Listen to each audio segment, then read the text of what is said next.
pay close attention to what I'm going to say today, because this won't be just a passing analysis, nor will it be just hypothetical scenarios. We are now living through the countdown to a major upcoming war, a war whose date has been set precisely. Very few in this world know this truth.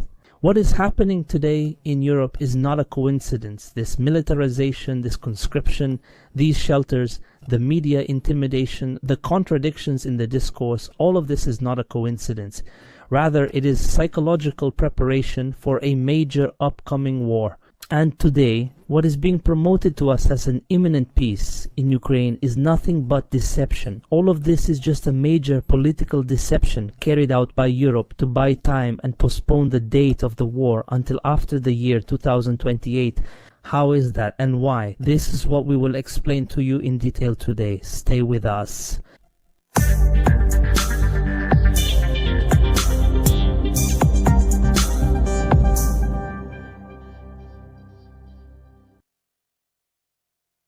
Dear viewers, peace be upon you and God's mercy and blessings, and welcome to our renewed meeting today, God willing, in this series of opinion episodes.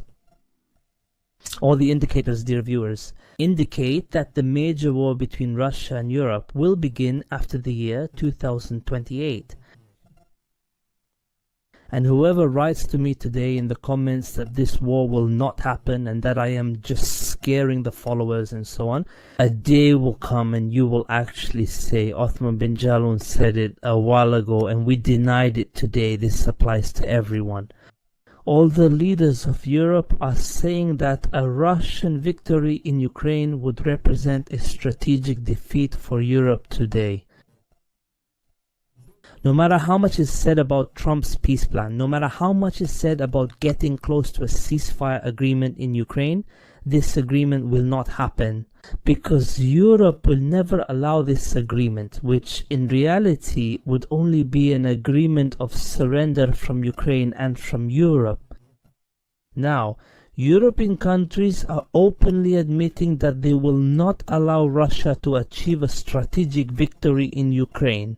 But at the same time, it sometimes appears that it wants to stop the war. Sometimes it says it is not against Trump's plan. Sometimes it announces the start of negotiations with America and then comes out to say that these negotiations or these consultations were fruitful. So Europe now, in reality, is just playing games, only playing games with America and with Trump. What everyone needs to realize today is that Europe now just wants to buy more time before announcing the start of the major war against the Russians. The president of Hungary, Viktor Orban, revealed in one of his recent statements, very frankly and very clearly, that European leaders have decided to wage war on Russia by the year 2030. This date is set by the Europeans, but no one can guarantee that the war will actually happen at that time. Of course, the pace at which the world is moving today is bringing that date much closer. Today, the most likely scenario, is that this war will take place between 2028 and 2030. Europe is trying hard to delay the war for two reasons. The first reason is that it is waiting for the presidential election in America, which will be in 2028. It is living in the hope that there will be a change in the American administration so that the Democrats will return to power in America. And thus America will return to its historical commitment, meaning protecting Europe. So what will Europe guarantee? American involvement in this major war, just like it participated in World War I and II. But pay close attention to Chancellor Merz, as I explained to you in yesterday's episode. And he stated clearly that anyone expecting a change in American policy after Trump is removed is delusional. He said that America's policy will not change even if Trump leaves the White House. In other words, he sent a message, perhaps not only to the Germans, but also to France, Britain, and others. He says today that this should not be waited for, American policy will not change, and Europe should only be prepared for this war. And this is exactly where the second reason comes in. The first reason why Europeans are trying to buy time and postpone the date of the war until after 2028 is to wait for a change in the American administration so they can ensure America's participation in this war. But the second reason is a military one. Europe is clearly undergoing major militarization. Currently, discussions focus only on Russia-Ukraine war, the military and weapons. Russia will attack Europe. All the talk in Europe is about military matters. Europe is now strengthening its armies, preparing for compulsory conscription, preparing underground shelters, stockpiling weapons, stockpiling ammunition, and enhancing the mechanisms for transferring weapons from one country to another, what is now called military Schengen. More than that, now they are psychologically preparing the European peoples to accept the scenario of war against Russia. They are preparing the European peoples psychologically to accept what is coming, this upcoming scenario, to accept the idea that war against Russia has become inevitable and there is no escape from it. Why is this happening? It's not random, right? This is a real preparation that everyone today should take seriously. Russian President Putin said it clearly. He said that the war against Europe will never be like it is in Ukraine, meaning it will be a nuclear war. So here everyone should pay attention, because some people, when they hear that the next war will be nuclear, they will think that the Hiroshima scenario will be repeated in Europe, in one of the European cities. They will think that there are cities in Europe that will be wiped off the map. The capital Paris disappears. But in reality, this scenario could happen, but only as a last resort, as the final stage of the war there. In Europe, more than 7 million Russians live in Europe. 500,000 of them live in France. Another 500,000 live in Germany. And another 500,000 live in Britain. So any nuclear missile that hits the capitals of these countries will take with it, thousands of Russians. So this scenario, as a last resort, there is no country that wants this scenario, not even Russia wants this scenario. But the nuclear war being talked about today is a war with tactical nuclear weapons. A tactical nuclear missile does not destroy an entire city, but it can destroy a whole military base with everything in it, destroy entire military towns, and completely wipe out a military industrial area. Military industrial, meaning military factories and plants. It completely destroys power supply stations. It's not just about causing damage in these areas, as is the case with conventional weapons. Not complete destruction. A newspaper in the British Financial Times published an article about a year ago saying that it had obtained secret documents showing that Russia has 32 primary targets it will strike with tactical nuclear weapons. In the event that this major war begins, it's said that this strike would only be a warning Europe and demanding its surrender. And as I said, these targets were specified as military bases, radar sites, submarine and warship shipyards in Britain, and some French ports. Anyone living near these military and energy facilities in Europe will truly be threatened, will truly be in danger, because Russia will strike with tactical nuclear missiles only as a warning, as a caution from them. So here we will be faced with two options. Either Europe surrenders at that point, or it responds in kind. These things are logical, well-known matters, meaning that Europe would also launch a tactical nuclear strike.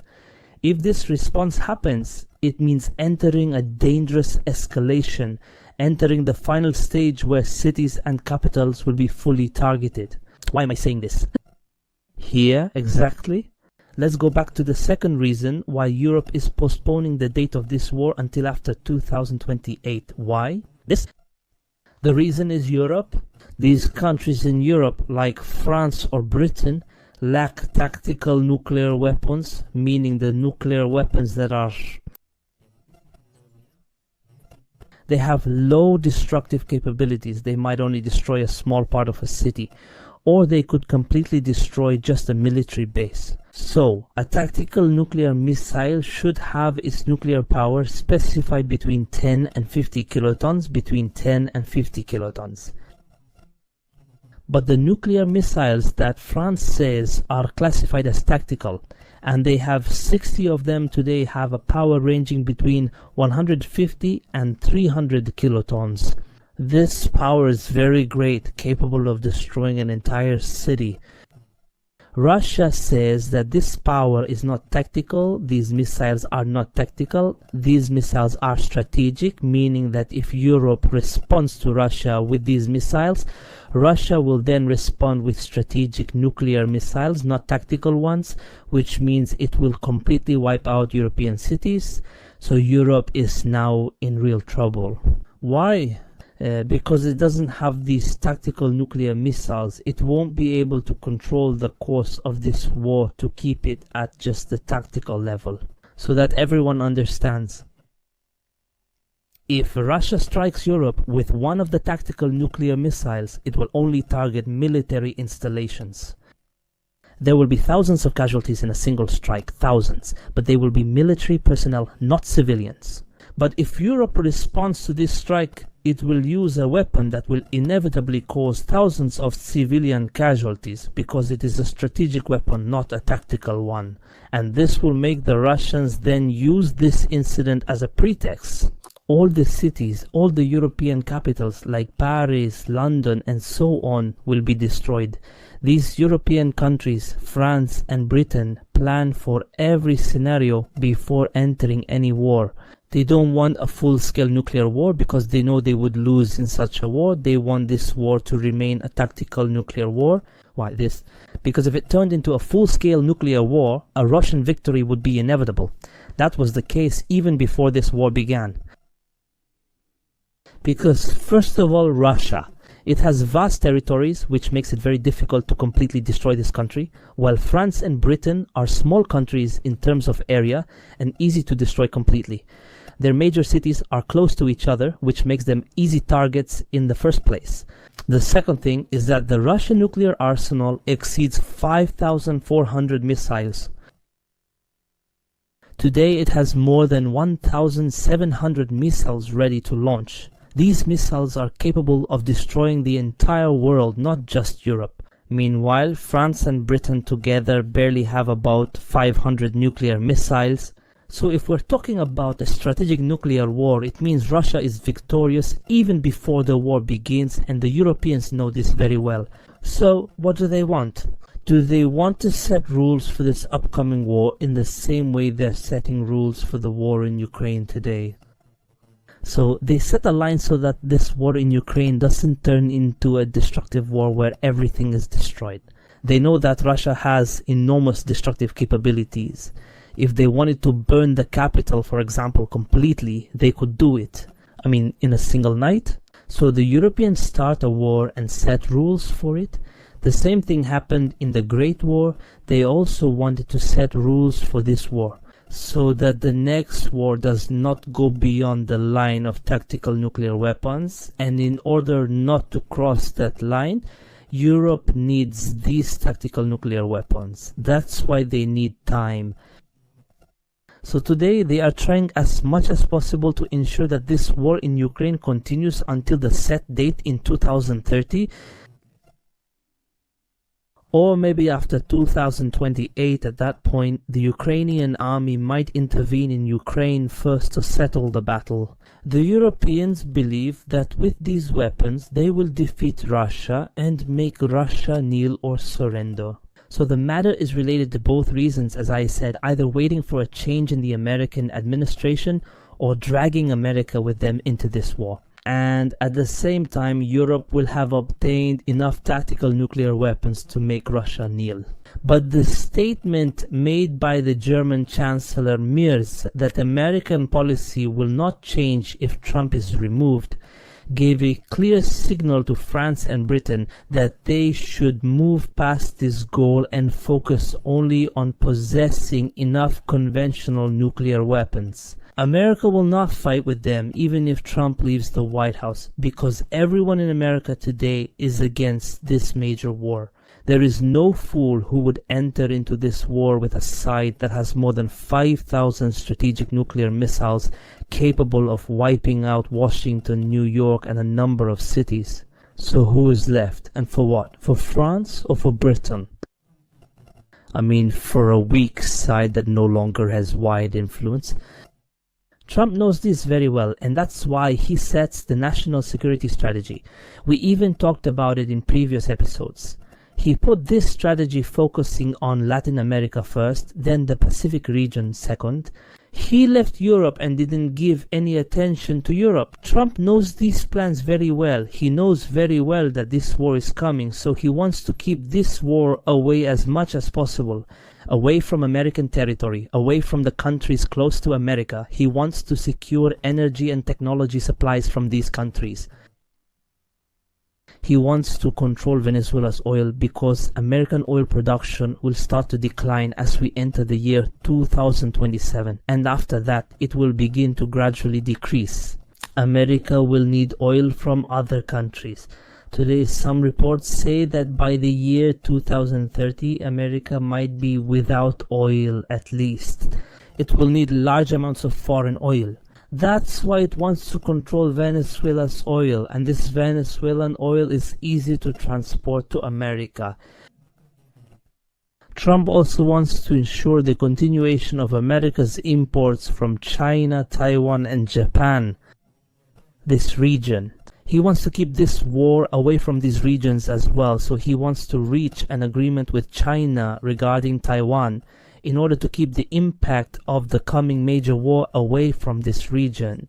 Therefore, America will not be affected. Otherwise, the war in Europe is coming, and its impact will reach the Middle East. The impact of this war will reach the Middle East. There will be a full-scale war in all these regions, Russia, Europe, and the Middle East. Today, everyone must prepare for it. All countries that have strong intelligence agencies and real analysts know this and are preparing for that day. The only thing that can save the world from this scenario is what? Is it Russia's surrender?